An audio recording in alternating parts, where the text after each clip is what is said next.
ஸ்ரீ மாத்ரே நமகா, சென்னை அடையார் சர்வசக்தி பீடத்திலிருந்து அருள்வாக்கம்மா ரேணுகா தேவி.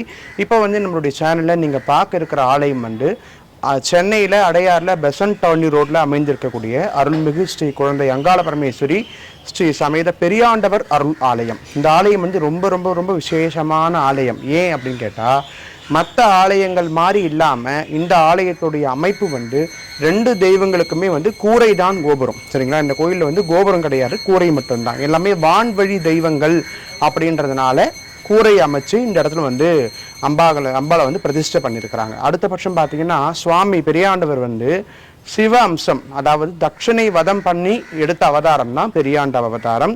அந்த பெரியாண்டவர் அப்படின்றக்கூடிய தெய்வம் பல மக்களுக்கு குலதெய்வமாக விளங்கினாலும் தமிழ்நாட்டில் பெரும்பாலும் ஆலயங்கள் இல்லாத ஒரு தெய்வமாக இருக்கிறாங்க.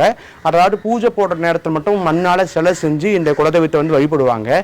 கோவில், நிலையான கோவில் பார்த்தீங்கன்னா எங்கேயுமே அந்த அளவுக்கு கிடையாது. திருநிலையில் இருக்குது, அப்புறம் சென்னையில் நம்ம இடத்துல இருக்குது.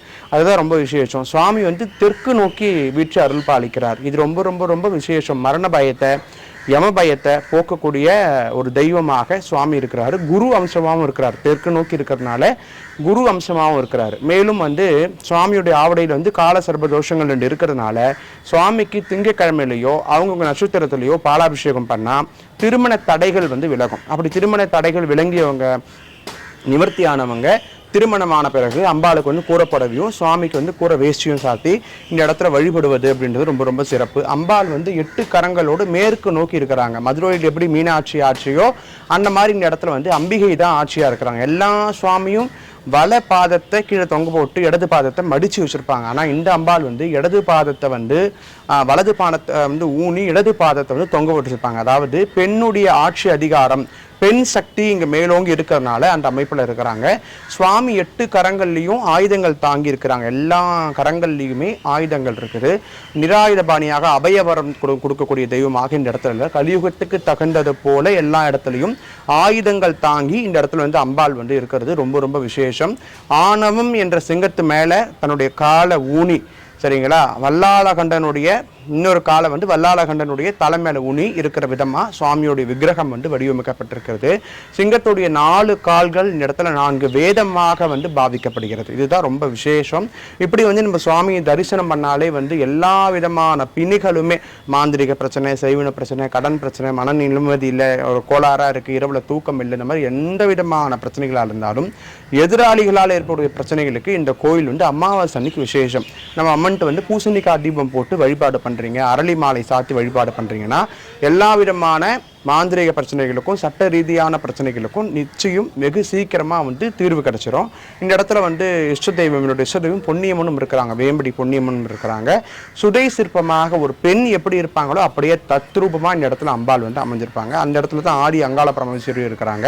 அப்படியே அங்கிருந்து நம்ம வழிபாடு ஆரம்பிச்சோம். அப்புறம் முனீஸ்வரன், பரிவார தெய்வம் சப்தகன்னியம்மன், மகாமாரியம்மன், சுத்து வட்டாரத்தில் ருத்ர வாராகியம்மன் சொல்லிட்டு ஈசான மூலையில் ஈசான கால பைரவரோட, அதாவது ஈசான கால பைரவர் சமேத ருத்ர வாராகியா இந்த இடத்துல காட்சி கொடுக்குறாங்க. சிவ அம்சத்துல இந்த வாராகி அம்மன் இருக்கிறதுனால எல்லா விதமான பிரச்சனைகளுக்கும் இந்த அம்பாள் தீர்வினையா இருக்கிறாங்க. இந்த அம்பாளை தரிசனம் பஞ்சமி தோறும் சிறப்பு அபிஷேக அலங்காரங்கள் இந்த இடத்துல செய்யப்படுது. இந்த அம்மனை தரிசனம் பண்ணாலும் மாந்திரிக பிரச்சனைகள், அப்புறம் தொழில் முன்னேற்றம் இல்லாமல் இருக்கிறது, கடன் பிரச்சனையில் இருக்கிறவங்க எல்லாம் தரிசனம் பண்ணாங்கன்னா கூடிய சீக்கிரமே தீர்வு கிடைக்கும். இந்த இடத்துல புற்றும் இருக்கிறாங்க. நாகக்கன்னி அம்பிகை இந்த இடத்துல இருக்கிறனால புத்துக்கு பால் ஊற்றி வழிபாடு செய்யறது அப்படின்றது இந்த இடத்துல ஒரு வழிபாட்டு முறையா இருக்கு. 7 வாரம் 9 வாரம் 11 வாரம் புத்துக்கு பால் ஊற்றி அங்க இருக்கிற விக்கிரகத்துல மாங்கல்ய சரடு கட்டி பூஜை பண்ணாங்கன்னா மாங்கல்ய தோஷ நிவர்த்தி ஆகும், காலசர்ப தோஷங்கள் நிவர்த்தி ஆகும். அந்த மாதிரி ஒரு வழிபாட்டு ஸ்தலமாக, ராகு கேது வழிபாட்டு ஸ்தலமாகவும் இந்த ஸ்தலம் விளங்கி கொண்டிருக்கிறது. இந்த இடத்துல நீங்க அம்பாளை தரிசனம் பண்ணீங்கன்னா ரொம்ப ரொம்ப ரொம்ப முக்கியமான வரம் என்னன்னு பார்த்தீங்கன்னா குழந்தை வரம். அதனால இந்த இடத்துல அம்பாள் பேரே குழந்தை அங்காள பரமேஸ்வரி.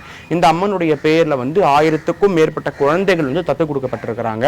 எல்லாருக்கும் குழந்தை இல்லைன்னா இங்க வேண்டி குழந்தை கிடைச்சா அந்த குழந்தைய இந்த அம்மன் பேருக்கே தத்து கொடுக்குற பழக்கம் இந்த கோயில்ல வழக்கமாக இருக்கிறது. பெரியாண்டவர் கோயில்லையும் குழந்தைய தட்டு கொடுத்து தவிட்டுக்கு வாங்குற பழக்கமும் இந்த கோயிலில் வழக்கமாக இருக்குது. இந்த மாதிரி நிறைய பேருக்கு குலதெய்வமாக இருக்கக்கூடிய இந்த அம்பிகையுடைய ஆலயத்தில் வருடாந்திர திருவிழா பிரம்மோற்சவம் 10 நாள் என்னைக்குன்னு பார்த்தீங்கன்னா மாசி மகா உற்சவம் சிவராத்திரி அன்னைக்கு பெரியாண்டவர் பூஜை மாசி மயான கொள்ள அமாவாசை அன்னைக்கு நடக்கும்.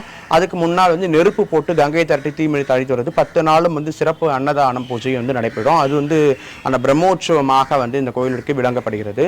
ஆடி 1ஆம் தேதி அன்னைக்கு கடா வெட்டி கூழ் ஊத்துற வைபவம் நடைபெறும். சித்திரா பௌர்ணமி அன்னைக்கு ரொம்ப ரொம்ப ரொம்ப விசேஷமா இந்த இடத்துல வந்து அம்பிகைக்கு வந்து ஊஞ்சல் சேவை, மதுரை வீர சுவாமி பூஜை, மகாமாரியம்மனுக்கு சீர்கஞ்சி ஊத்துறது, அப்புறம் சைவ கும்ப படையல், இந்த மாதிரி சில சிறப்பு பூஜைகள். அதாவது இந்து சனாதனத்துல இந்து பண்டிகைகள் என்னென்ன வருதோ அத்தனையுமே இந்த கோயில் வந்து பண்ணிக்கிட்டு இருக்கோம். நித்தியபடி 2 கால 3 கால பூஜைகள் வந்து இந்த இடத்துல வந்து செய்துட்டு இருக்கிறோம். இந்த கோயில்ல வந்து கோசாலை இருக்கு, தீர்த்தம் இருக்கு. இதெல்லாம் வந்து இன்னைக்கு பல கோவில்ல கிடையாது. நம்ம கோயில்ல இருந்து எல்லாமே இருக்கு. தீர்த்தம் இருக்குது, கோசாலை இருக்குது, சுவாமிக்கு பள்ளியறை பூஜை இருக்குது. இந்த மாதிரி ரொம்ப விசேஷமான ஸ்தலம் வந்து நீங்க சிட்டிக்குள்ள இந்த மாதிரி ஒரு கோயில் இருக்கா அப்படின்னு சொல்லிட்டு யோசிக்கிற அளவுக்கு இந்த கோயில் இருக்கும். வந்தீங்கன்னா மன அமைதி இருக்கும். இன்னொரு சிறப்பு என்ன அப்படின்னு பார்த்தீங்கன்னா, இன்னைக்கு எல்லா சன்னிதானமும் காலையில் 6 மணிலேருந்து 9 மணிக்குள்ள இருக்கும். ஈவினிங் பார்த்தீங்கன்னா 5 மணிலேருந்து ஒரு 8 மணி வரைக்கும் இருக்கும். நம்ம கோவில் இப்படி கிடையாது. காலையில் 6 மணிக்கு நட திறந்தாச்சுன்னா ராத்திரி 9 மணி வரைக்கும் சுவாமி திறந்தே தான் இருப்பாங்க. நீங்கள் எப்போனாலும் வந்து தரிசனம் பண்ணலாம். வெளியூர்ல இருந்து அஷ்டலட்சுமி கோயில் பார்க்க வரவங்க, மருவத்தூர் கூட்டம், அந்த மாதிரிலாம் நீங்கள் முன்கூட்டியே கோயிலுக்கு சொன்னீங்கன்னா உங்களுக்கு அன்னதானம் ஏற்பாடு பண்ணி கொடுக்குறோம். இந்த கோயில் வந்து காதணி விழா, கல்யாண விழா, நிச்சயதார்த்த விழா, இந்த பிறந்த நாள் விழா, அந்த மாதிரி எல்லா விஷயமும் எல்லா நல்ல விஷயங்களுமே கோயிலில் வந்து நிகழ்ச்சி நிரலாக வந்து நம்ம நடத்திக்கவும் முடியும். அதுக்கு தகுந்த கழிவறை வசதி, மண்டப வசதி, இந்த மாதிரி எல்லா விஷயமும் இந்த கோவிலில் வந்து இருக்குது. அதனால் பக்தர்களுக்கு வந்து ஒரு தாய் வீடு போல இந்த கோவில். அதனால் வந்து கோவிலாக கருதாமல் தாய் வீடாக கருதி நம்மளும் வந்து தரிசனம் பண்ணிங்கன்னா உங்களுக்கு உறுதுணையாக ஒவ்வொரு நாளும் வாழ்க்கையில் உறுதுணையாகவும் பாதுகாப்பும் இருந்து ஒரு வழிகாட்டியாக இருந்து உங்களை குழந்தை போல பார்த்துக்கிறவ தான் குழந்தை அங்காள பரமேஸ்வரி அம்மன். ரொம்ப விசேஷமான திருத்தலம். எல்லாரும் வாங்க, அம்பிகையுடைய அருளுக்கு பாத்திரமாக அனைவரும் வருக. அன்னை அருள் பெறுக. சர்வம் சிவசக்தி மயம். நம்மளுடைய கோயிலில் இன்னொரு மிக முக்கியமான சிறப்பு என்ன அப்படின்னு பார்த்தீங்கன்னா, பக்தர்களுடைய பிரச்சனைக்கு அம்மனே வந்து நேரடியாக வந்து அருள்வாக்கு கொடுத்தல் அப்படின்னு கூடிய ஒரு நிகழ்வு வந்து நடக்குது. குறி சொல்லுதல் அப்படின்னு ஒரு விஷயம். செவ்வாய் வெள்ளிக்கிழமையில் மாலை 4 மணிக்கும் அமாவாசை அன்னைக்கு காலை 10 மணிக்கும் இந்த அருள்வாக்கு மேடை நடைபெறுகிறது. இந்த அருள்வாக்குக்கு முன்பதிவு பண்ணிட்டு தான் வரணும். மக்களால், ஒரு மனிதனால் தீர்மானம் காண முடியாத ஒரு விஷயத்துக்கு, எந்த வகையிலுமே வழியே இல்லைன்னு தவிக்கக்கூடிய விஷயத்துக்கு தெய்வத்துக்கிட்ட மட்டும்தான் நம்ம தீர்மானம் கேட்க முடியும், வழிமுறை கேட்க முடியும். அதுக்கு தகுந்த அந்த வழிமுறை தான் அருள்வாக்கு சொல்லுதல் அப்படின்னு ஒரு நிகழ்வு. இந்த நிகழ்வு வந்து பல மாவட்டங்கள்லேருந்து பல மக்கள் வந்து இன்றைக்கும் கேட்டுட்ருக்கிறாங்க. ரொம்ப ரொம்ப சிறப்பான அருள்வாக்காக இருக்கும். அது வேண்டிய அன்பர்கள் வந்து பார்த்துக்கலாம். ஆலய விலாசமும் ஆலய கான்டாக்ட் நம்பரும் நாங்கள் கொடுக்க சொல்கிறோம். நன்றி, வணக்கம். நான் வந்து கெல்லி சாய்னாவரத்துலேருந்து வரேன். மாதம் அமாவாசைக்கு ஒரு 5 வருடமாக வந்துன்னு இருக்கிறேன். ஃபஸ்ட்டு சில பிரச்சனைகள் வீட்டுக்குள்ளேயே நல்ல பிரச்சனைலாம் வந்தது. இங்கே பெரியாண்டவர் கோவில் இருக்குது, அங்காளம்மா கோவில் இருக்குது. மாதம் அமாவாசை வந்துன்னு இருந்தேன். இப்போ எல்லாமே சுகமமாக முடிஞ்சிடுச்சு. அந்த ஏரியாவில் சில பிரச்சனை, வீட்டுக்குள்ளேயே மாமனார் மாமியார், குடும்பத்தில் அண்ணன் தம்பி எல்லாம் பிரச்சனைகள் ஜாஸ்தி இருந்தது. மாதம் அமாவாசைக்கு வந்திருந்தேன். வந்துட்டு வேணுமே ஒரு வருஷத்துலேயே சரியாயிடுச்சு. ஆமாம், சித்ரா பௌர்ணமி தான் குடும்பத்தோடு வந்தது. இன்றைக்கி நாங்கள் பெரியாண்டவர் கோயிலுக்கு வந்திருக்கோம். பெரியாண்டவர் வந்து இங்கே இருக்க பெரியாண்டவர் எங்களோட குலதெய்வம். வருஷம் வந்து இவரை பார்த்துட்டு பூஜை பண்ணிவிட்டு அப்புறம் பொங்கல் வச்சு வழிபடுவோம். இந்த வருஷம் இன்றைக்கி வந்திருக்கோம். நடுவில் இன்னும் ஒரு மாதம் கழித்து திருப்பி வந்து பொங்கல் வச்சுட்டு போவோம். நான் உஷா நங்கநல்லூர்லேருந்து வரேன். எங்களுடைய குலதெய்வம் வந்து பெரியாண்டவர். இங்கே வந்து நாங்கள் பொங்கல் வச்சா எங்களுக்கு மனசுக்கு ரொம்ப திருப்தியாக இருக்குது. அடிக்கடிக்கு வருவோம் நாங்கள் குலதெய்வத்தை பார்க்கறதுக்காக.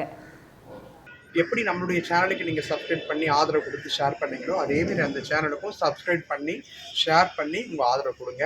நன்றி, வணக்கம்.